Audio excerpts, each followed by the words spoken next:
অনেকেই আমাকে প্রশ্ন করছিলেন যে স্যার, আমরা বাচ্চারা যারা হাত দিয়ে তুলতে পারে না এবং হাতের মুষ্টি করে ধরতে পারে না, হাত এভাবে ঘোরাতে পারে না, এই কি করণীয়, বাসাতে আমরা কি করতে পারি? এটা আমাকে হোয়াটসঅ্যাপে আপনারা এই প্রশ্নটা অনেক আসছে যে আমরা হাতের যে সাধারণ কাজগুলো বাচ্চারা একটা চকলেট বলেন বা যে কোনো জিনিস বলেন তুলতে পারে না, হাতে বল নেই, হাতের মুষ্টি করতে পারে না, বাট হাতের কোনো মুভমেন্টই করতে পারে না, হাত ভাত আমরা খেতে পারে না, এইরকম কমপ্লেনটা আপনারা দিয়েছেন। তো আজ আপনাদের সামনে যে একটা ডিভাইস দেখাবো, সেই ডিভাইসের ব্যবহারটা আগামী পর্বে আবার দেখাবো। আপনাদের দেখেন এই ডিভাইসটা আপনারা চিনে নেন।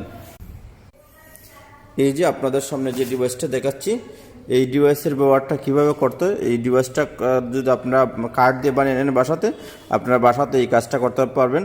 আমি আগামী পর্বেই আমার চ্যানেলে চোখ রাখবেন, আমি এই ডিভাইসটার কাজ কিভাবে করতে হয় এটা আপনাদের দেখাবো।